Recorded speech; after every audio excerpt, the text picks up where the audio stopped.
सभी मित्रों को, साथियों को, विद्यार्थियों को, छात्रों को बहुत बहुत हमारा नमस्कार।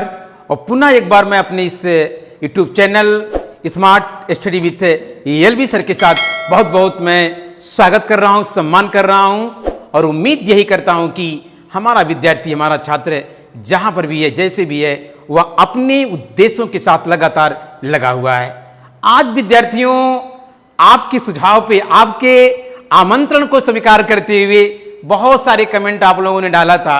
कहा था कि सर थोड़ा सा साइको का मार्गदर्शन करिए, मनोविज्ञान का मार्गदर्शन करिए। तो आज विद्यार्थी लोग आपके बीच पुराना वही मनोविज्ञान जो पढ़ते पढ़ाते थे हम लोग, आज उसकी चर्चा आपको मिल रही है नए चैनल पे smart study with LB sir के साथ। पूरा जो चाइल्ड साइकोलॉजी है, जो बाल मनोविज्ञान है, आपको इस चैनल पे तो मिलेगा, मगर आज हम सबसे पहले उस लेसन को हिट कर रहे हैं, यहाँ पे शुरू कर रहे हैं जो सबसे अधिक अंकदायी है आपके तमाम विभिन्न प्रतियोगी परीक्षाओं में। तो उसकी चर्चा करने चल रहे हैं। देखिए बोर्ड पे लिखा क्या है, अधिगम। क्या लिखा है? अधिगम। और अधिगम को अंग्रेजी में विद्यार्थी लोग, सब लोग क्या बोलते हैं? लर्निंग। क्या बोलते हैं? लर्निंग। तो आज विद्यार्थी लोग साझा उद्देश्य के साथ है, हमारी और आपकी जो चर्चा होना है वो अधिगम पे होना है, लर्निंग पे होना। काफी लंबा चैप्टर है, कम से कम 10 वीडियो डालना पड़ेगा बना के, या पढ़ना पढ़ाना पड़ेगा। तो धैर्य रखिएगा और जुड़े रहिए smart study with LB sir के साथ। चलिए आइए देखा जाए कि अधिगम है क्या, लर्निंग है क्या। बताते चले विद्यार्थी आपको कि मानव जीवन की जो सफलता की कुंजी है, क्या कह रहे हैं? मानव जीवन की जो सफलता की कुंजी है वो कहीं ना कहीं मतलब वो जो उसका रहस्य है, वो कह लीजिए कि सीखने में ही छुपा हुआ है। कि कुल मिला जुला के कहने का आशय हमारा यहाँ पे ये हो रहा है कि जो आज हम या मानव जो इतना जो उपलब्धियां दिनों दिन निरंतर हासिल कर रहा है, उसके पीछे जो सबसे बड़ा मूल आधार है वो क्या है? अधिगम है। क्या है? अधिगम है, जिससे आप सामान्य भाषा में क्या बोलते हैं? सीखना बोलते हैं। क्या बोलते हैं? सीखना बोलते हैं। इसी नाते पहले ही लाइन में कहा जाता है कि सीखना या अधिगम एक सार्वभौमिक प्रक्रिया है। क्या है? एक सार्वभौमिक प्रक्रिया है, कभी रुकने वाली नहीं है। नेचुरल कह लीजिए कि सत्य है कि कहीं ना कहीं जो सीखना है वो लगातार चलता रहता है। इसीलिए हम लोग क्या कहते हैं? एक सार्वभौमिक प्रक्रिया है, एक यूनिवर्सल ट्रूथ है कि जो सीखने की प्रक्रिया है वो कहीं ना कहीं रुकने वाली नहीं है। हाँ विद्यार्थी, एक बात तो सही है कि कभी कभी क्या होता क्या है, कभी हम ज़्यादा सीख लेते हैं, कभी कम सीख लेते हैं, कभी एकदम कम सीखते हैं, कभी बहुत ज़्यादा सीख लेते हैं। इसके पीछे भी रीज़न है। रीज़न क्या हो सकता है? रीज़न क्या हो सकता है? हमने जब ये कहा कि सीखना विद्यार्थी लोग मतलब कि जीवन की एक निरंतर सार्वभौमिक क्या है? प्रक्रिया है। तो देखिए यहाँ पे लिखा भी है कि सीखना एक निरंतर चलने वाली सार्वभौमिक प्रक्रिया है। और व्यक्ति जो होता है, क्या है? जो व्यक्ति होता है वो जन्म से सीखना प्रारंभ करता है और तब तक सीखता रहता है कि जब तक उसका या मानव का या व्यक्ति का इस पृथ्वी पर क्या होता है? अस्तित्व होता है, अर्थात जब तक वो इस पृथ्वी पर रहता है। तो कुल मिला जुला के इसी नाते हम कह रहे हैं कि सीखना या अधिगम एक निरंतर चलने वाली एक सार्वभौमिक क्या है? प्रक्रिया है कि व्यक्ति जन्म से लेकर, याद करिए कि जो गर्भावस्था है, कि जब मतलब भ्रूण की जब संरचना शुरू होती है, वहाँ से लेकर के जब 9 माह 10 दिन की जो अवधि होती है, जिसे गर्भावस्था बोलते हैं, कितना होती है? 9 माह 10 दिन। कितना होता है?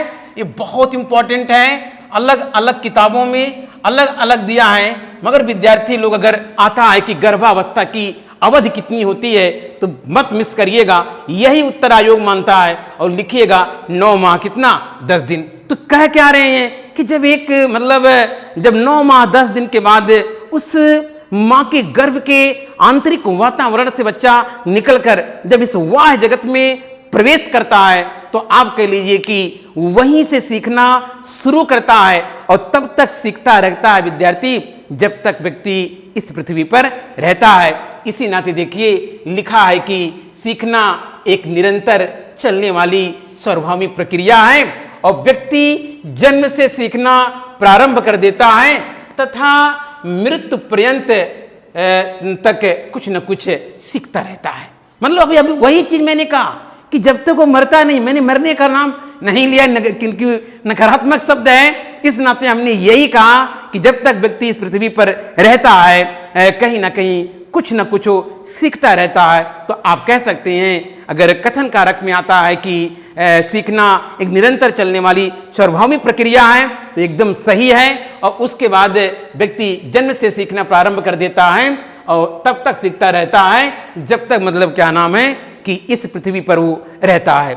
मगर कहोगे सर जी जो अभिमन्यु जी थे वो तो माँ के गर्भ में ही सब कुछ सीख लिए हैं। एकदम बात सही है, एक कहावत है, कहाँ तक चरितार्थ है उसको छोड़ दीजिए, मगर जहां तक मनोविज्ञान जो हमारा कहता है कि व्यक्ति जब उस माँ के गर्भ के आंतरिक वातावरण से इस वाह जगत में प्रवेश करता है तो कहीं ना कहीं अर्थात जन्म से सीखना शुरू करता है और तब तक सीखता रहता है जब तक मतलब क्या नाम है कि वो इस धरती पे रहता है, अर्थात मृत्यु पर्यंत तक कुछ न कुछ सीखता है। हाँ, बात तो सही है कि कभी कभी वो ज़्यादा सीखता है, कभी कभी कम सीखता है, कभी कभी बहुत ज़्यादा सीखता है। वो कुछ परिस्थितियों पे निर्भर करता है। जैसे हमने कहा परिस्थिति, सिंपल सी बात है, अगर कोई भी विद्यार्थी कोई भी छात्र हो, अगर परिस्थितियां उसके लिए अनुकूल रहती हैं तो बहुत बेहतर ढंग से सीखता है और अगर परिस्थितियां अनुकूल होती है, विपरीत होती है तो कहीं ना कहीं जो सीखने की गति है वो प्रभावित होती है। और अगर सकारात्मक रहता है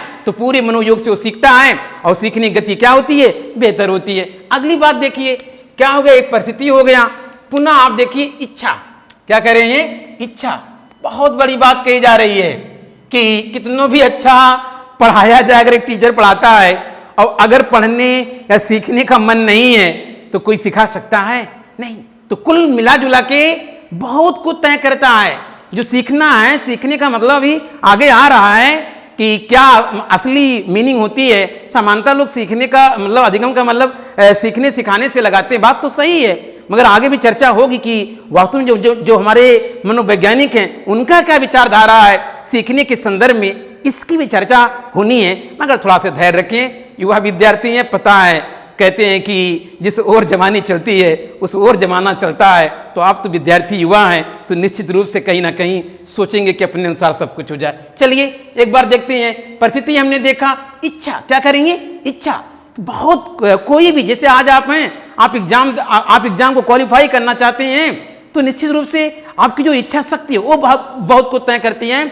अगर कहते हैं कि मन के हारे हारे मन के जीते जीते, तो अगर आपने तय कर लिया कि नहीं हमें सफलता हासिल करना है तो निश्चित रूप से आप हासिल करेंगे। तो उसी प्रकार से ये मनोविज्ञान ने ये प्रूव किया है, ये कहीं ना कहीं प्रमाणित किया है कि अगर व्यक्ति मतलब क्या ना सीखने के लिए पूरी तरीके से तैयार है, उसकी इच्छा है तो अधिक मात्रा में सीखेगा। और अगर मान लीजिए क्या नाम है कि वो तैयार नहीं है, उसकी इच्छा नहीं है, तो हो सकता है सीखने की जो गति है वो कम हो सकती है। इसके बाद मतलब क्या नाम है कि आवश्यकता के अनुरूप सीखने की गति घटती बढ़ती रहती है। बहुत अच्छी बात कर रहे हैं कि आवश्यकता के अनुसार, सिंपल सी बात है कि जो कुछ भी हम सीखते हैं या जानने की कोशिश करते हैं वो हमारी आवश्यकता कैसी है। कभी कभी सुनते हो कि गुदड़ी के लाल ने मतलब बनाया इतिहास। क्यों उसने एक बड़ा सफलता अपने जीवन में हासिल कर लिया कि उसे पता था कि आवश्यकता कितनी बड़ी है। अगर क्योंकि उसके पास खोने के लिए एक जो गरीब व्यक्ति होता है, जो गरीब घर में बच्चा जन्म लेता है, वो जानता है कि खोने के लिए कुछ भी नहीं है और आज आवश्यकता है इस बात की कि हार्ड वर्क किया जाए, स्मार्ट वर्क किया जाए ताकि मतलब जीवन में ढेर सारी सफलताएं अर्जित किया जाए। तो कहीं ना कहीं मनोविज्ञान ने ये प्रूव किया है कि परिस्थिति, इच्छा, आवश्यकता के अनुरूप जो सीखने की जो गति है वो क्या होती है, घटती और बढ़ती रहती है। इस बात को विद्यार्थी लोग विशेष रूप से याद रखना। अगर कथन कारक में प्रश्न आता है तो एकदम एग्जैक्ट सही करके आइएगा, क्योंकि आज विजिट कर रहे हैं पहली बार smart study with L V sir के साथ और साइकोलॉजी का मजा ले रहे हैं, एंजॉय कर रहे हैं। तो चलिए देखा जाए आगे। इसके बाद देखिए बड़ी बात यह है कि क्या जरूरी है कि किसी विशेष स्थान पे ही कोई सीख सकता है? कोई ये याद रखिए विद्यार्थी लोग कि सीखने का कोई विशेष स्थान निश्चित नहीं होता है। होता है, अरे भैया श्रीमान जी, कभी कभी आप मार्केट जाते हैं वहां भी कोई अच्छा व्यक्ति मिल गया, या आपके गुरुजी मिल गए, आपके सर मिल गए, या कोई बड़ा अनुभवी व्यक्ति मिल गया, वहां भी आप सीख लेते हैं उनसे कुछ ना कुछ। सीधी सी बात है कि शाम को मतलब खाना वाना खाते वक्त टेलीविजन पे बैठते हैं, वहां कुछ नई चीज मिलता है, आप वहां सीख लेते हैं। फिर अपने विद्यालय आते हैं, विद्यालय में मतलब क्या आपके अध्यापक हैं उनसे सीखते हैं। फिर कभी कभी अपने विद्यार्थियों के साथ आप नई चीज सीख लेते हैं। फिर समाचार पत्र पढ़ते हैं, वहां सीख लेते हैं। तो कुल मिला जुला के कहने का मतलब हमारा यहाँ पे ये हो रहा है कि सीखने का जो स्थान है वो विशेष निश्चित नहीं होता है। हाँ, आजकल थोड़ा सा प्रचलन में है कि औपचारिक शिक्षा का सब कुछ समय निश्चित होता है, स्थान निश्चित होता है, विषय वस्तु निश्चित होता है। मगर मनोविज्ञान ने प्रूव किया है साफ साफ कि मतलब क्या नाम है कि जो मतलब सीखने की स्थिति है वो औपचारिक और अनौपचारिक अर्थात कहीं भी किसी भी समय किसी प्रकार से सीखा जा सकता है। इसको भी कहीं ना कहीं आपको याद रखना पड़ेगा। अब देखिए व्यक्ति, इसी बात को देख लीजिए, व्यक्ति कहीं भी किसी भी समय किसी से भी कुछ भी सीख सकता है। वही बात हमने कहा कि साफ साफ जो हमने भी समझाया कि कहीं भी किसी प्रकार, चाहे वो औपचारिक माध्यम हो चाहे वो अनौपचारिक माध्यम हो, कहीं भी किसी प्रकार किसी भी स्थान पे किसी भी माध्यम से किसी भी एंगल से या किसी से भी वो सीख सकता है। जरूरी नहीं है कि बधी बधाई जो परिपाटी हो, जो मतलब क्या नाम आपका औपचारिक मतलब जो मतलब जिसमें स्कूल आता है, विद्यालय आता है, कॉलेज आता है, वही नहीं बल्कि आप तमाम प्रकार के संसाधनों के माध्यम से आप सीख सकते हैं। इसके बाद देखिए कहते हैं सीखने को अधिगम कहते हैं। सिंपली सब लोग जानते हैं कि जो सीखना है उसी को क्या बोलते हैं? अधिगम बोलते हैं। सीखना अर्थात अधिगम। अब जरा आगे चलिए कि अभी देखिए हमने कहा था सीखने का मानव जीवन में सर्वाधिक महत्वपूर्ण स्थान है। आज जितनी भी पूरे विश्व की उपलब्धियां आप देख रहे हैं, उस उपलब्धियों का मतलब क्या ना जनक कौन है? मानव है। और कैसे उपलब्धियां हासिल किया, किस प्रकार से किया? सीख करके किया। इस नाते विद्यार्थी लोग मतलब क्या नाम है कि याद रखिएगा कि जो सीखने का मानव जीवन में सबसे मतलब क्या नाम है कि इम्पोर्टेंट मतलब स्थान होता है। क्यों होता है कि आज हम जहाँ जिस ऊंचाई पर पहुँचना चाहते हैं, जो मंजिल प्राप्त करना चाहते हैं, विद्यार्थी लोग जो कुछ भी बनना चाहते हैं, उसके पीछे जो मतलब महत्वपूर्ण मतलब क्या नाम है घटक है, सीखना है अर्थात लर्निंग है, अर्थात अधिगम है। तो विद्यार्थी लोग इस बात को भी याद रखना। इसी नाते कहते हैं कि वास्तव में सीखना मानव जीवन की सफलता की कुंजी है कि जो भी कहीं ना कहीं हम सीखते, मानव सीखता है, वो मतलब क्या नाम है कि वो जो मानव जीवन जो सफलता हासिल कर रहा है, आज उसका आधार क्या है? सीखना ही है। इसी नाते कहते हैं कि वास्तव में सीखना मानव जीवन की सफलता की कुंजी है।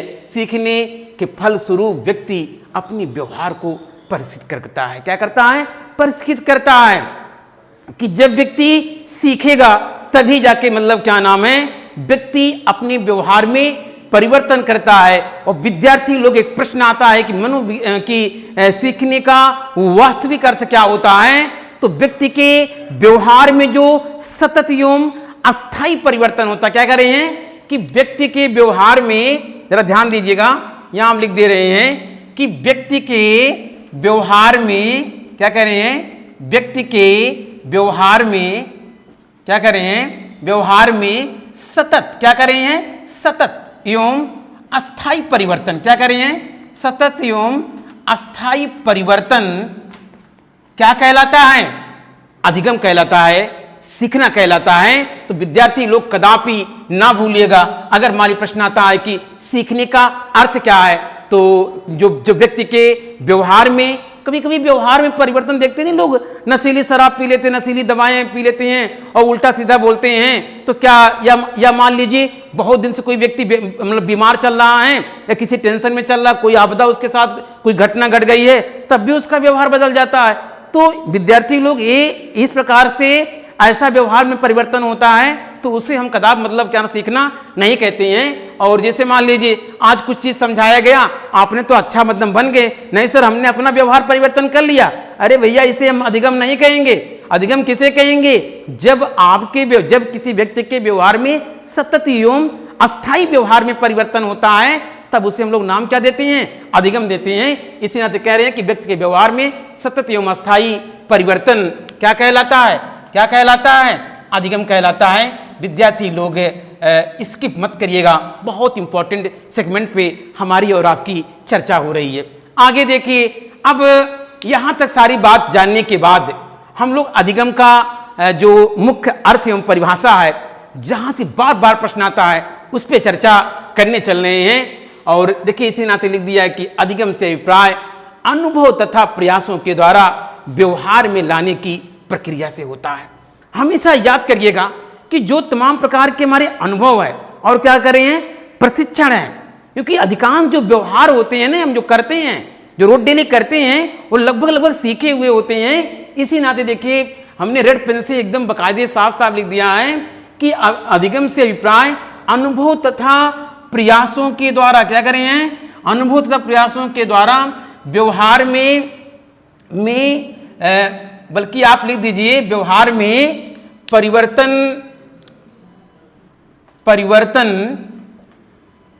लाने की प्रक्रिया से है। ऐसे आपके लिए और अच्छा हो जाएगा कि जो कुछ भी मतलब सीखने का अगर मतलब पूछा जाता है कि अनुभव तथा प्रशिक्षण के द्वारा या मतलब क्या ना प्रयासों के द्वारा जो हमारे व्यवहार में अस्थाई परिवर्तन होता है, उसी को विद्यार्थी लोग हम लोग क्या देते हैं? उसी का नाम क्या देते हैं? उसी का नाम हम लोग अधिगम देते हैं या लर्निंग देते हैं या सीखना कहते हैं। याद रखिएगा। अब चलिए परिभाषा पे चलते हैं। जो सबसे इंपॉर्टेंट परिभाषा जो बार बार एग्जाम में पूछे जाती हैं, हम उन्हीं परिभाषाओं पे विशेष हाईलाइट कर रहे हैं, क्योंकि परिभाषाएं बहुत ज़्यादा लोगों ने दिया है और बड़ी यहाँ पे चिंता होती है किसकी परिभाषा बताई जाए कि ना बताई जाए। मगर मुख्य जो परिभाषाएं हैं हम उनकी चर्चा कर रहे हैं। पहला परिभाषा ले रहे हैं उर्वर्त के अनुसार, सबसे इंपॉर्टेंट परिभाषा के रूप में। और इन्होंने कहा है कि अधिगम के बारे में नवीन ज्ञान तथा नवीन प्रक्रियाओं का अर्जन करने की प्रक्रिया क्या कहलाती है? अधिगम करने की प्रक्रिया है। कि नवीन ज्ञान, जो भी नई नई चीजें हम लोग सीखते हैं, इसके बाद नवीन प्रक्रियाओं का मतलब क्या नाम है कि जो अर्जन करते हैं, प्राप्ति करती हैं, उसी का नाम क्या है? उसी का नाम क्या है? अधिगम है। और ये परिभाषा किसने दिया है? उर्वर्त महोदय ने। क्या क्या है? नवीन ज्ञान तथा नवीन प्रक्रियाओं का अर्जन करने की प्रक्रिया क्या करेंगे? अधिगम कहेंगे। इसको रट डालिएगा, याद कर लीजिएगा। मान लिया ऐसे पूछेगा कि नवीन ज्ञान तथा नवीन प्रक्रियाओं का अध्ययन जो है वो मतलब वो कह लीजिए कि अधिगम कहलाता है। एक किसकी परिभाषा किसने दिया है? तो उत्तर आपका हो जाएगा उर्वर्त के अनुसार। अब गिर्थ व अन्य ने क्या कहा है कि अनुभव तथा प्रशिक्षण के द्वारा व्यवहार का उन्नयन क्या करें हैं? अधिगम तथा क्या अधिगम की जो परिभाषा जो गिर्थ ने कहा है कि अनुभव तथा प्रशिक्षण के द्वारा। आप देखिए, आप अच्छे अध्यापक बन सकते हैं, आप अच्छे इंजीनियर बन सकते हैं, आप अच्छे डॉक्टर बन सकते हैं, आप अच्छे आप अच्छे पायलट बन सकते हैं। बनते कैसे हैं आप? बनते ऐसे हैं ना, सिंपल सी बात है, अनुभव तथा प्रशिक्षण के द्वारा। आप ट्रेनिंग लेते हैं। क्या लेते हैं? ट्रेनिंग लेते हैं। तमाम प्रकार के अनुभव मतलब प्राप्त करते हैं, और उसी अनुभव तथा प्रशिक्षण का परिणाम क्या होता है? क्या होता है? अधिगम होता है। तो अर्थात आप कह सकते हैं मित्र लोग, विद्यार्थी लोग, कि अनुभव तथा प्रशिक्षण के द्वारा व्यवहार का जो उन्नयन है, कि व्यवहार में जो परिवर्तन आ रहा है, उसी परिवर्तन का नाम क्या है? क्या है? अधिगम है। इस परिभाषा को भी याद रखिएगा। ये किसने कहा है? गिर्थ व अन्य। बहुत सिंपल परिभाषा है, याद हो जाएगी, टेंशन मत लीजिए। अब स्किनर ने क्या कहा है कि अधिगम व्यवहार में उत्तरोत्तर अनुकूलन की एक प्रक्रिया है। क्यों भाई? क्या करें? उत्तरोत्तर अनुकूलन की एक प्रक्रिया है। सिंपल सी बात है कि अब जिस व्यक्ति में जितना सुंदर अनुकूलन की प्रक्रिया होगा, उतना मतलब क्या नाम उसकी सीखने की गति क्या होगी? बेहतर होगी। यही बात कौन कर रहे हैं? हमारी स्किनर महोदय कह रहे हैं कि अधिगम व्यवहार में उत्तरोत्तर अनुकूलन की क्या है? एक प्रक्रिया है। आगे चलिए, क्रो एंड क्रो, बहुत बेहतरीन परिभाषा। आदतों, ज्ञान तथा अभिवृत्तियों का आयोजन ही अधिगम है। तो आदतों, ज्ञान तथा, जहां तीन बातें देख लिया आपने, क्या देख लिया? आदत देख लिया, ज्ञान देख लिया, तो अवृत्ति देख लिया, तुरंत समझ जाइए परिभाषा किसने दिया है? क्रो एंड क्रो महोदय ने अगर जैसे ही ये तीन बातें देखा, आदत देखा, ज्ञान देखा, अभिवृत्तियों का जो अर्जन है अथवा आयोजन है, इसी को हम लोग नाम क्या देते हैं? अधिगम कहते हैं। ये परिभाषा किसकी है? ये परिभाषा क्रो एंड क्रो महोदय की है। आगे बहुत सुंदर परिभाषा आपके सामने सीखने के हम दे रहे हैं अनुभव की, और बार बार एग्जाम में प्रश्न आता है कि मतलब व्यवहार के कारण व्यवहार में आया हुआ जो परिवर्तन है आखिर वो किसने दिया है? तो याद करिएगा, गिलफोर्ड की बहुत प्रचलित परिभाषा, मनोविज्ञान में बहुत सुंदर परिभाषा है कि व्यवहार के कारण व्यवहार में जो आया हुआ कोई भी परिवर्तन, क्या करें? व्यवहार के कारण व्यवहार में आया हुआ कोई भी परिवर्तन विद्यार्थी लोग क्या कहलाता है? अधिगम कहलाता है। और इस प्रकार की जो बात है, परिभाषा किसने दिया है? गिलफोर्ड ने दिया है। तो तमाम प्रकार की जो परिभाषाएं हैं वो याद करिएगा, और एक कथन याद कर लीजिएगा जो बार बार कभी कभी प्रश्न है कि सीखने के प्रकरण को मनोविज्ञान के क्षेत्र में सबसे अधिक आधारभूत किसने माना है? तो याद करिएगा, उनका नाम क्या है? वुडवर्थ महोदय ने कहा है कि जो सीखने का प्रकरण है, जो सीखने का कॉन्सेप्ट है, जो सीखने का मीनिंग है, जो सीखने का तरीका है, सबसे इंपॉर्टेंट पूरा मतलब क्या नाम, एग्रीगेट जो साइकोलॉजी है उसमें सबसे मतलब क्या नाम है, महत्वपूर्ण था, आधारभूत मतलब क्या नाम होता है। ऐसी बात किसने कहा है? वुडवर्थ ने कहा है। तो विद्यार्थी लोग याद करिएगा कि जो सीखना है कभी रुकती नहीं है, अर्थात कह सकते हैं कि सीखना अथवा अधिगम एक निरंतर चलने वाली सार्वभौमिक प्रक्रिया है। व्यक्ति जन्म से लेकर तब तक सीखता रहता है जब तक मतलब क्या नाम है इस पृथ्वी पर अर्थात मृत्यु पर्यंत मतलब क्या नाम है रहता। हाँ, हो सकता है कि परिस्थितियाँ कैसी है, इच्छा कैसी है, और फिर उसके बाद आवश्यकता कैसी है, इसके नाते कभी कभी जो सीखने की गति है कम अथवा ज़्यादा भी हो सकता है। इस बात को भी ख्याल रखिएगा।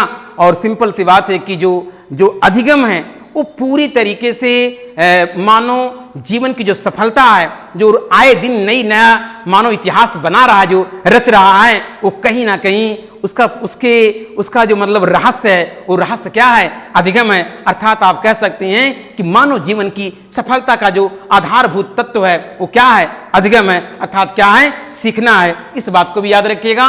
और इसके बाद देखिए एक बात और रखिएगा कि अगर प्रश्न आता है कि अधिगम का मुख्य आशय है क्या, तो सिंपल सी बात है कि व्यक्ति के व्यवहार में जो सतत एवं अस्थायी परिवर्तन जो होता है उसे हम लोग क्या कहते हैं? अधिगम कहते हैं। और इस बात को कदाप मत भूलिएगा, जैसे कोई मान लीजिए शराबी है, कोई नशा, कोई दवा खा लिया, या मान लीजिए कोई बीमार रहता है बहुत दिन से और उसके व्यवहार में परिवर्तन आ गया, क्या उसको अधिगम बोलेंगे? नहीं, उसे अधिगम बोलेंगे। अर्थात आप कह सकते हैं कि व्यक्ति के व्यवहार में सतत एवं अस्थायी जो परिवर्तन है उसे हम लोग क्या बोलेंगे? अधिगम बोलेंगे। इसी तरह देखिए हम लोग लिख दिया गया है कि अनुभव तथा प्रयासों के द्वारा व्यवहार में जो परिवर्तन लाने की जो प्रक्रिया है उसी को हम लोग क्या बोलेंगे?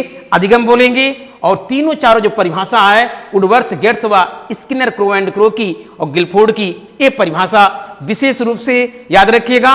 कल अगली क्लास में विद्यार्थी लोग हम लेकर के आएंगे कि अधिगम की क्या विशेषता होती हैं, और इसकी चर्चा अगले क्लास में जारी रहेगी।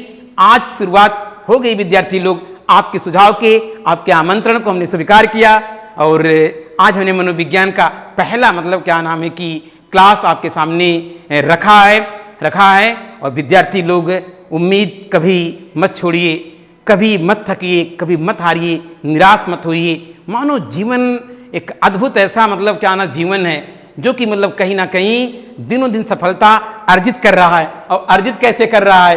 अधिगम से कर रहा है। तो आप लोग भी कहीं ना कहीं युवा विद्यार्थी हैं, और कहते हैं ना युवा तो सोचता ही रात भर में इतिहास बदल दें। तो आप में बहुत ताकत है, बहुत क्षमता है, और थोड़ा प्रयास हमारा और थोड़ा प्रयास आपका, और दोनों लोग का प्रयास मिलकर के आपको सफल बनाएगा।